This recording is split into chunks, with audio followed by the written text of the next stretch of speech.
Hi, it's Mike, and if you're watching this, you're helping me beta test build 2.10 of Just Openings Wizard Professional. The Windows version's coming out first. That's the one I'm playing with right now. Some of you have had this particular question, so yeah, fine. I've got my a number of moves per thousand here, like 366.8 games per thousand. Started with D4. That makes about a sense. But I'm showing somebody how to play B6 against the London.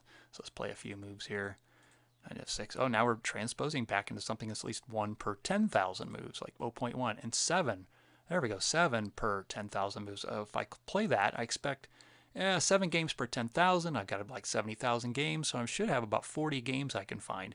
So if I go right now and just say games, find games with this move order, and it comes up with a move order, I say it's fine, and then it finds a really generous move order from the Pedigree database, and we're good with that.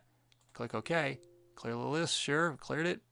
It doesn't find any games. Haha, because the PGN file is one of the sample files that's delivered when you get a new copy of Just Openings Wizard.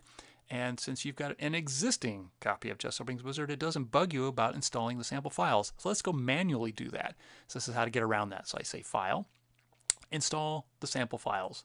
And now I notice there's a Fisher PGN file and now a Pedigree 2025 PGN file, and that's the one I want.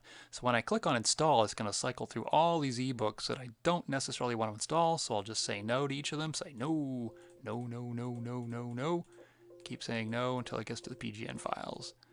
No to the ebooks. No, no, no. Don't overwrite them. So 0 sample ebooks were installed, but now it says, hey, this PGN file already exists. The Fisher one, it tries to install on top of it. Just tell it to overwrite the PGN file, so that's fine. So it overwrites it, and I get 2 sample PGN game files were installed. Yay! So installed the Pedigree one. And we're still not out of the woods yet, because we need to go to the Games menu now and select our game files where it has the Fisher file set.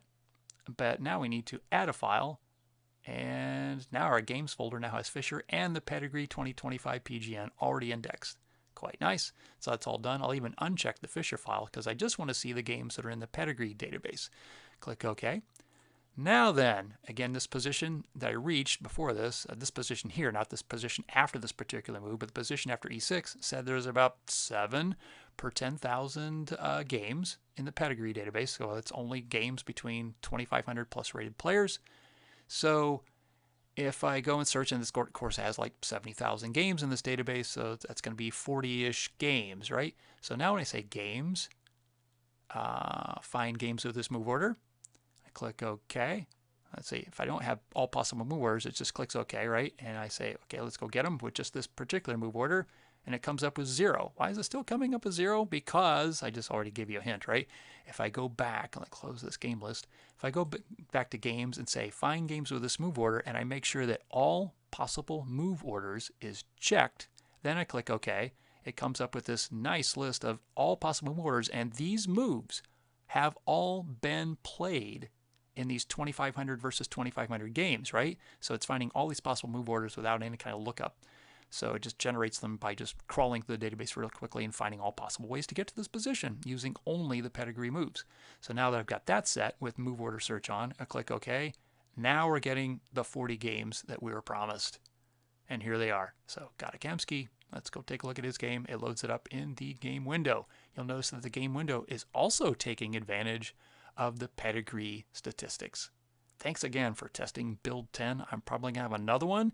So from your feedback, I would probably make it so that people who already have it installed, it'll prompt you to say, well, do you want to install even more sample files? Because that's the only way you would get them, right?